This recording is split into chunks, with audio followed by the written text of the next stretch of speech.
Welcome to Tommy Solo's Famous Friends. This is where I get to chat with people that I've connected with over the years in the music business, and today it is my great pleasure and honor to have on the show Canada's country gentleman, Mr. Tommy Hunter. Now, full disclosure, we have never met. However, I feel like you are a part of my family and millions of other Canadians, as you were a regular visitor to our living rooms for over 30 years. Welcome to the show, sir. Well, thank you very much, Tom, and it's a pleasure to talk to you and your many listeners and viewers, and thank you for those nice compliments. Well deserved. The name Country Gentleman was well earned. I know that you started out really early in the business. You had your first professional gig as a rhythm guitarist and singer on the CBC show Country Hoedown when you were just 19 years old. That's correct, yeah. And I enjoyed that show very much. It was on for 9 wonderful years, and with a lot of very talented people. People may forget that one of our background singers was a great guy and a good singer and a fine songwriter. His name is Gordon Lightfoot. He was one of our background singers. That's really interesting, and I know that you were instrumental in launching a lot of other people's careers that we can talk about as we go as well. From what I understand, the Tommy Hunter Show started on the CBC radio, and it ran for a few years on radio before hitting the CBC TV. Yeah, it was a totally different show. It was, the radio show was done as a radio show at the old McGill Street studio where the original Happy Gang used to broadcast for years and years. So we always had a live audience, and that was always interesting because some days the audience wasn't completely, or the auditorium wasn't completely filled. And every once in a while you could hear a wine bottle come rolling down and hit the front of the stage. Oh, that's awesome. Now, I understand that you started recording professionally in the studio way back in the late 50s, and boy, oh boy, that took some talent. Well, I just thought that recording was part of your career, but I was never what you would call a successful recording artist, I guess. And many thanks to the fans, they bought some of my recordings, but as far as making it into the top 10 charts or Billboard or Cashbox or Record World, about the closest I ever came to that was a song called Mary in the Morning. And I think that made it to 22 or 24 or something on the charts. But that was it. And that was quite an achievement back in those days. It was really hard for Canadian artists to get on the radio. Yes, yeah. It was very hard to even get any kind of chart action. I mean, Billboard or Cashbox or Record World, they weren't interested in reviewing somebody that had a limited market in Canada unless your records were being sold in the United States. And I was very fortunate. My contract with Columbia Records was an American contract. So my records were being distributed in the United States as well as Canada. Right. So that was a stroke of good luck there. It wasn't really a stroke of good luck. It was Saul Holliff, who managed me here in Canada and also managed Johnny Cash worldwide. And so when I got on Columbia, you remember that Johnny Cash was on Columbia, so there was a little bit of influence, an awful lot of influence from Johnny Cash and Saul Holliff. Right. Well, probably I should qualify that rather than a stroke of luck. I mean, you make your luck when you line yourself with the right people and do all the right things and put in the work. Well, I think, and that's true of anybody in the business world. They always say you're always judged by who you hang around with. But I was very fortunate. I had good people. It was Jim Reeves. Remember, great country singer. It was Jim who came to me one day and said, Saul Holliff wants to manage you in the worst way. And I said, I don't need a manager. I can look after everything pretty well myself. And he said, no, you really should consider it. So I thought it over, and I eventually went with Saul Hollif, and it was a good decision. Absolutely. Now, we all know about the Tommy Hunter show. There were a couple of other contemporary shows that featured primarily country music back in the day, but I think what set the Tommy Hunter show apart was that you tried to give country music some dignity and class that you didn't see on other shows like Hee Haw, for example. Yeah, one of the things that I didn't lay down many rules when I signed the contract or with the producer or something. I had run-ins with producers, but the one thing I didn't want was bales of hay and cattle lowing in the background. I thought that was a little bit too insulting to the people that liked country music. I didn't want it to always be associated with the barnyard. So I didn't want hay or cattle anywhere on the set. Right. We did have hay sometimes, and I managed to get rid of it about 99% of the time. Creative control, just done by doing, right? Yeah, so I understand that the show was based in Toronto, but you quite often took the show on the road and played at different communities across the country. So that, I think, added a bit more of a personal feel. Yeah, to take the entire television show on the road was a very difficult move because that meant you needed not only the musicians and the singers and the cameraman, but you needed the entire technical staff to go with you. And, you know, if you're going into an arena, it has to be all set up where the cameras are going to be and the lighting and all of that. So we did do some remote shows, television shows.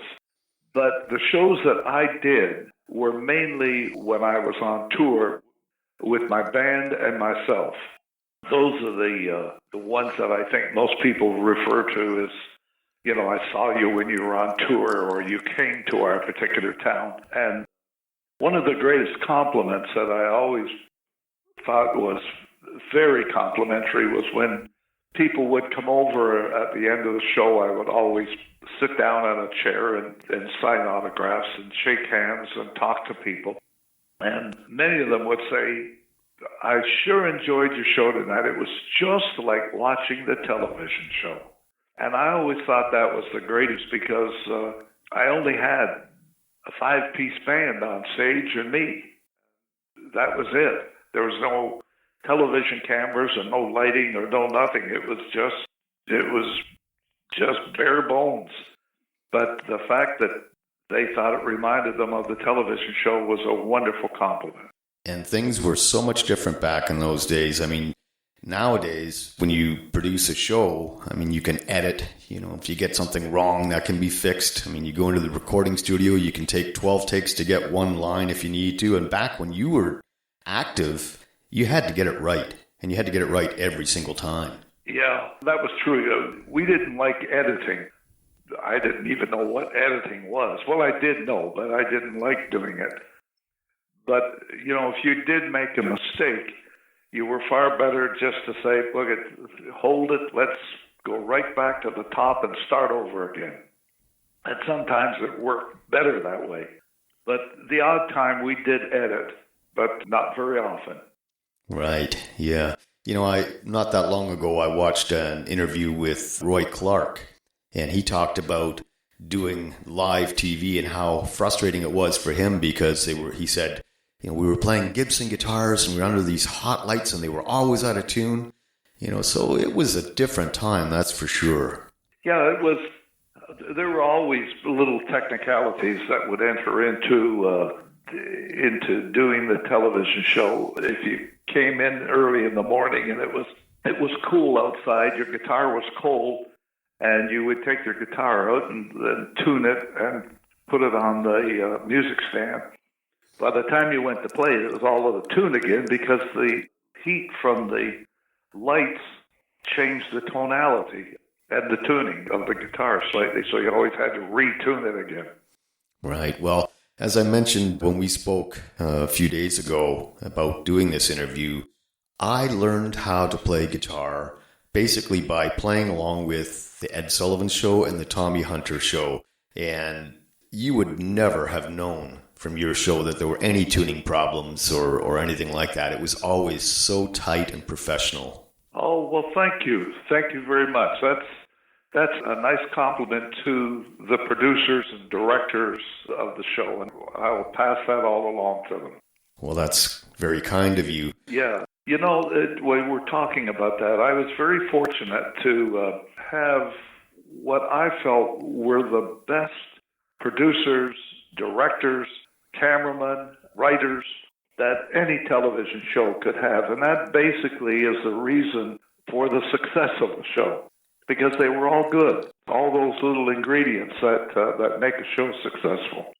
Right. And speaking of the show, you had some incredible guests on that show. Who booked the talent? Did you have anything to do with that, or was it producers that took care of the booking? It was a combination of both.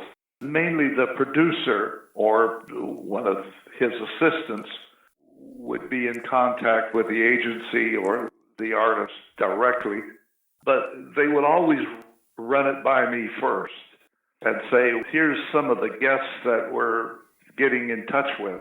Do you have any problems with this? And I'd go through the list and said, no, that's fine. They're all good. And we always had, the guests enjoyed doing the show. And then when our show was picked up by the American network, then the artists had a chance to see the show. And they realized that it was a good show. And I say good, not from my perspective, but well-produced, well-written, so it wasn't a cornball show that was put together in a haphazard way. There was a lot of thought and professionalism that went into the show. And I think that the artists that did the show had seen it, and many of them wanted to do the show. And many of their agents used to call us. We did call some, but most of the agents called us. Particularly if an artist was going to tour Canada, they would tell them, don't tour Canada unless you do the Hunter Show. Right. Well, it certainly was a well-oiled machine. Now, without mentioning any names, was there ever anybody that wanted to be on the show that you did not want on there? No. I never stopped anybody from doing the show. No. There were artists that I was absolutely adamant about having on the show, that I wanted on the show in the worst way. Naturally, one of them was Roy Acuff, because I saw him when I was 9 years of age. He was my inspiration, and to have him on my show was a great thrill. And I remember introducing him and walking away and letting him perform, and I walked to the side of the stage and cried like a baby. It was such a big thrill, from a kid sitting in the audience at 9 years of age in total awe of this man, and then to look at this same individual being featured on my own television show was overwhelming. These magic moments.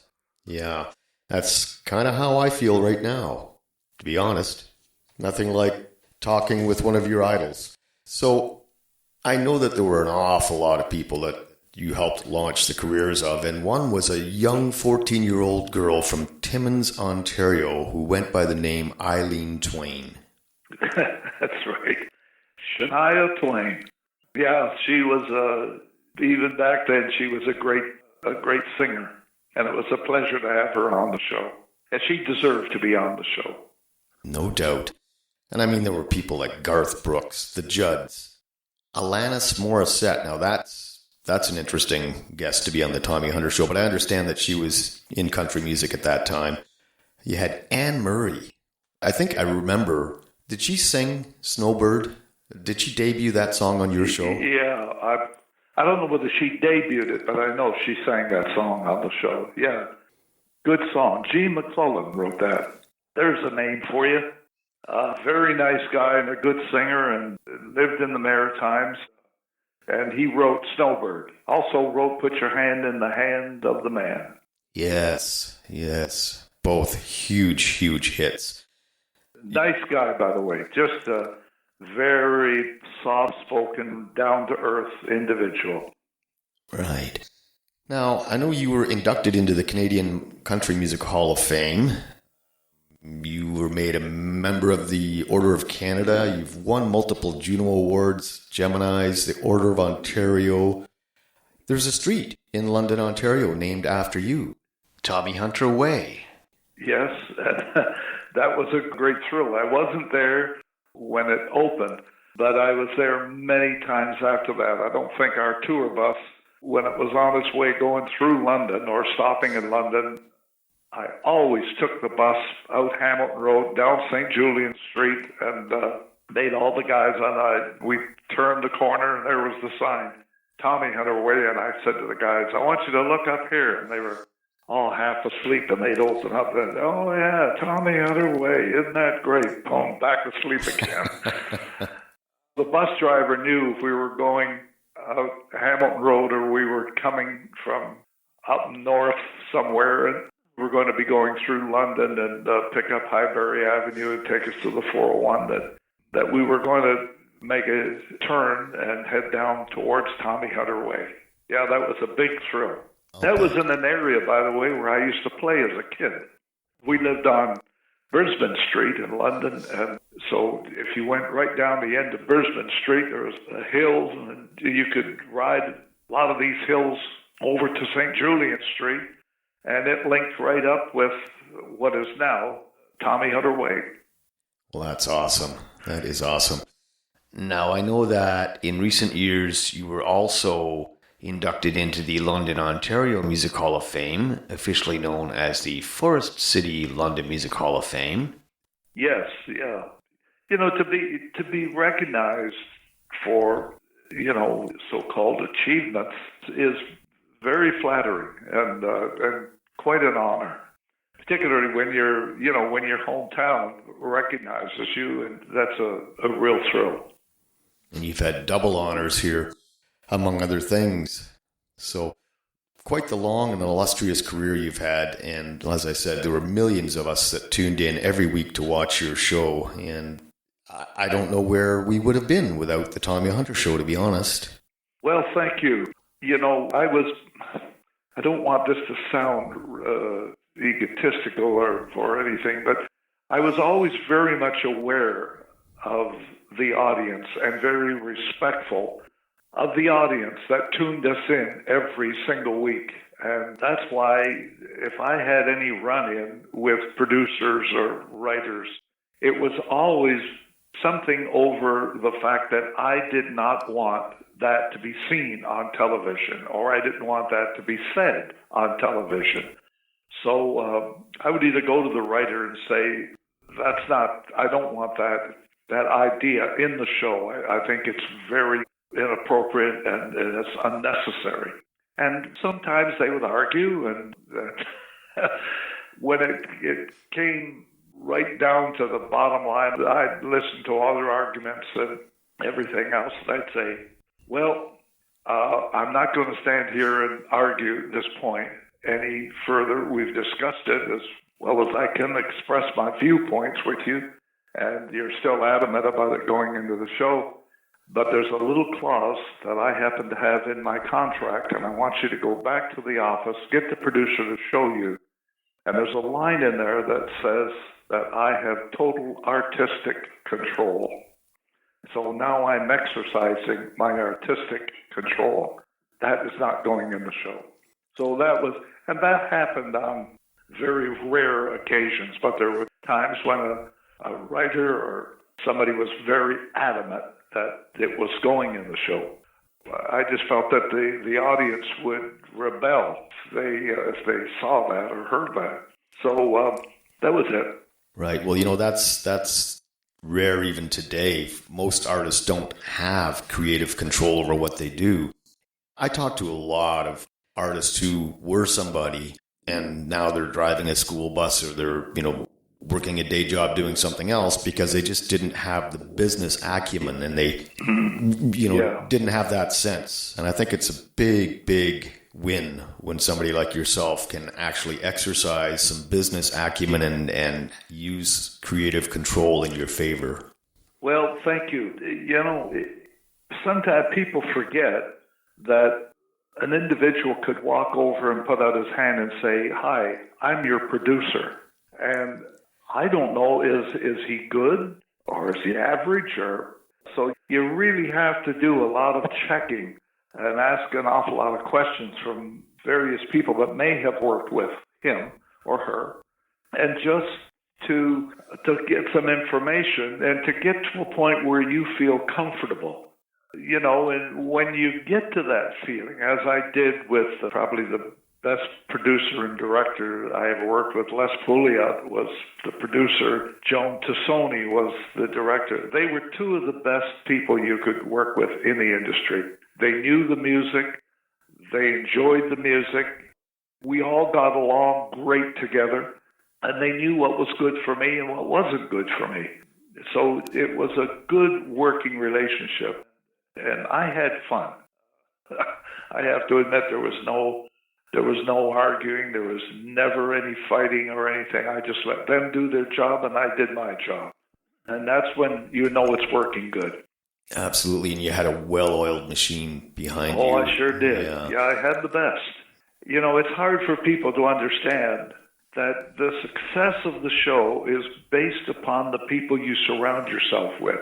As I said earlier in the conversation, I had the very best, the best writer, the best producer, the best cameraman. I had the cream of the crop. So there was only really one person. If anybody was going to fail, it was me, because I had the best of everybody surrounding me. So hopefully I did my part and they did theirs, and that's what made it go. Right.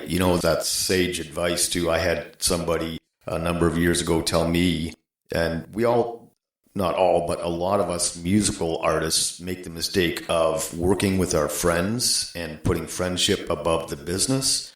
And somebody out of Montreal a number of years ago said to me, "Listen, you've got something good, but you have to surround yourself with the best possible people." And I took that advice to heart.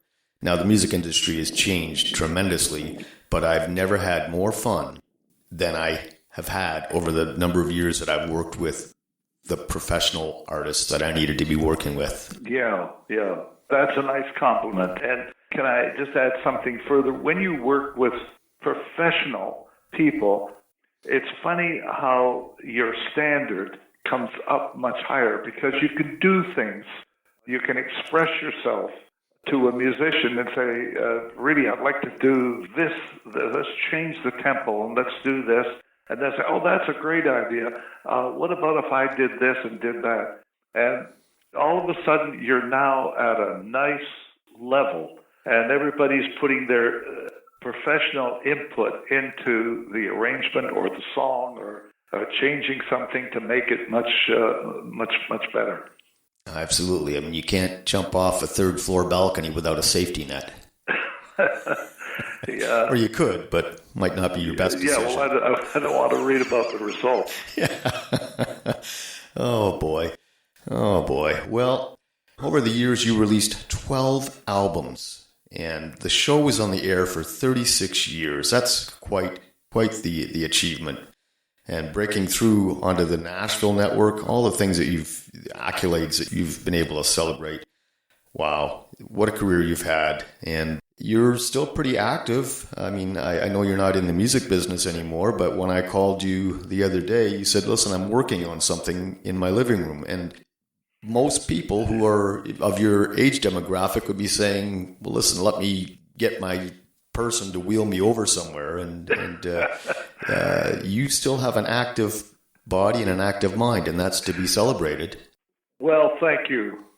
One thing you haven't discussed is my age, and I'll reveal that. I'm 83 years of age. I was born in March the 20th, 1937, and I've been blessed, from the success of various successes that I've had in the music business, and a very loyal group of fans.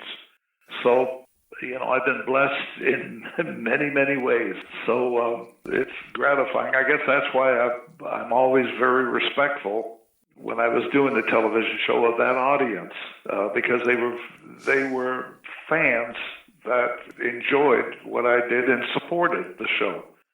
So I was always on guard looking out for them too. Well, I'll tell you, there's a couple of things that I don't like to talk about on my podcast, and they are religion and politics. Having said that, I know that one of the things that spurred you on over the years is your faith, and I think one of the things that was evident in your show's professionalism was that you wanted to provide for Canadians good, clean fun and entertainment. Exactly. I mean, there were parameters that you grow up with as a child. My parents were, they went to church. They raised me, and spent a lot of time with me, and I had a very good childhood, a very happy childhood. And I was an only child, and I don't think they spoiled me. Probably they did, but I had a very happy upbringing, a very happy childhood, and no bad memories or anything. And I think all of that plays into the character of the television show. You're not carrying around a bunch of loose baggage with you. When people bring up a subject or something, it's, what about your childhood? It was always a very happy childhood. Right. You were raised with respect and taught to be respectful. Oh, yeah, you sure were. Yeah. Well, I don't think I have any more questions for you, Tommy, but what I like to do is to let my guests have the final word on the show. So if there's anything that you particularly want to say to the people, have at it. Well, thank you. As I've said a couple of times during the conversation, the success of the show was not only based upon having very talented people surrounding you, but it was the fact that the audience tuned in every single week. So if the audience wasn't there, it wouldn't be very long and I wouldn't be there. But it gives me an opportunity now to say thank you to the many viewers that tuned in to our television show, to our radio show, that came out to see us in personal appearances and bought our records. I really appreciate it, and to them I say a very sincere thank you. And on behalf of millions of your fans, I say thank you, sir. Well, thank you very much, and I've enjoyed this, and thank you very much for the time. Well, thank you. Well, what a treat for me that was, interviewing Tommy Hunter. As I said earlier in the podcast, he was a welcome guest in the family room on Friday nights on CBC TV for so many of us boomers. Now, without further ado, here is Tommy Hunter and Travelin' Man. Please enjoy.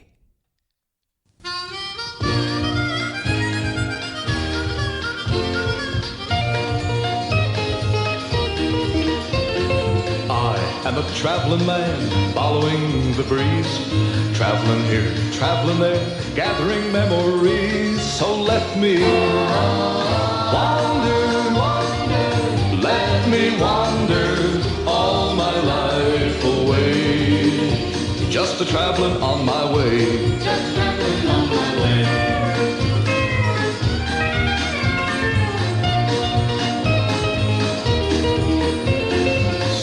Said a traveling man walks a lonely mile, but I find friends along my way who offer me a smile. So let me wander, let me wander all my life away.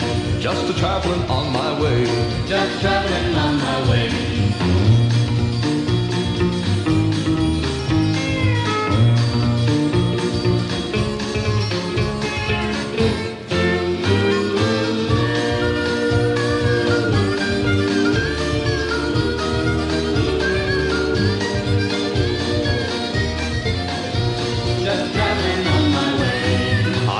People that I meet, I've traveled far and wide. I've just one man for company, my dear Lord by my side. So let me wander, let me wander all my life away. Just a traveling on my way, just traveling on my way, just a traveling on my way.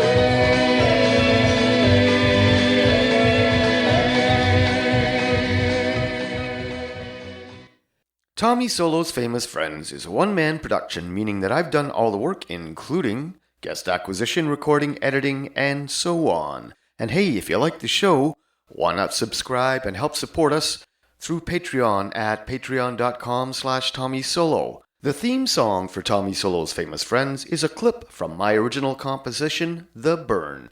All rights reserved. And you can find me on Facebook, Twitter, and Instagram. Thanks for listening, and until next time, cheers.